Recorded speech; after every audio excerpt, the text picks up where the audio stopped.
Red green online present. 6 তলা থেকে onward, যেটা 6, 7, 8, 9 এই 4টা ফ্লোর ব্যাডলি ড্যামেজ হয়েছে। আমার উপরের যে ফ্লোরটা যেখানে আপনার আগুনে পুড়ে গেছে, সেখানে আমার রুম ছিল, সচিবের 2জন অতিরিক্ত সচিবের রুম ছিল, এবং ওখানে আরও 2জন জয়েন্ট সেক্রেটারি সহ প্রায় 20টার মতো রুম আপনার একদম মানে পুড়ে ছাই হয়ে গেছে।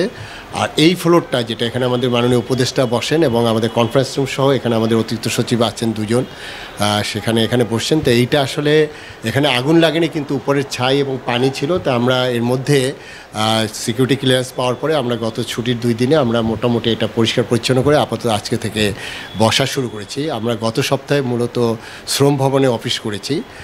এই ফ্লোরটায় আমরা আপাতত আমাদের কার্যক্রম চালিয়ে যাব। আর গণপূর্ত যেটা বলেছে যে উপরের এটি রিস্ট্রাকচারিং করতে হবে, এটা টোটালি পরিষ্কার পরিচ্ছন্ন করতে হবে। আর একটি এখনও তো আসলে ফাইনাল রিপোর্টটা দেওয়া হয়নি, আমাদের একটা ইন্টারিম রিপোর্ট দিয়েছে যে তদন্ত কমিটি।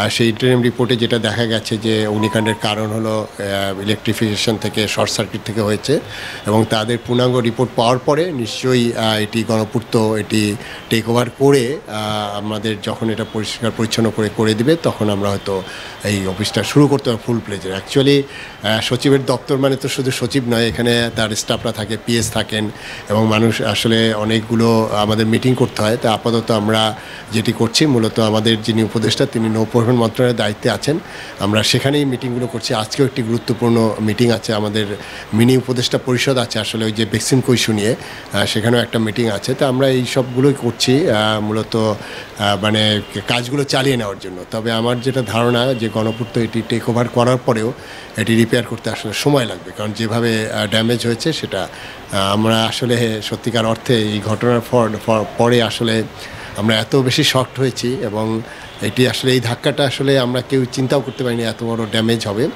তারপর আমাদের যেহেতু রুটিন কাজগুলো আমরা চালিয়ে নিচ্ছি, এবং এই অবস্থা। আপনার দপ্তরে কাগজপত্র কত নথি পুড়ে গেছে?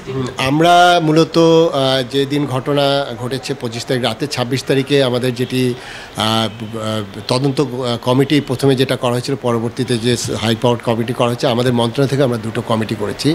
একটি কমিটি করেছি আমাদের নথিপত্রগুলো কত ড্যামেজ হয়েছে সেই বিষয়ে, আরেকটি কমিটি করেছি আমরা আমাদের সম্পদ, যেগুলো আর কি সম্পদ বলতে আমাদের কম্পিউটার, ল্যাপটপ, আসবাবপত্র যেগুলো পুড়েছে, এই 2টা কমিটি। তাই মূলত আসলে এই কমিটি কাজ শুরু করতে পারিনি, কারণ যে ফ্লোরটা পুড়ে গেছে ওটি এখনও সিলগালা করা আছে। মূলত ওইখানে কলাপসেল গেটটা যেটা ছিল ড্যামেজ ছিল, সেটা আবার মানে ওটি স্থাপন করা হয়েছে, এবং সেখানে আসলে এখনও আমাদের অ্যাক্সেস নেই।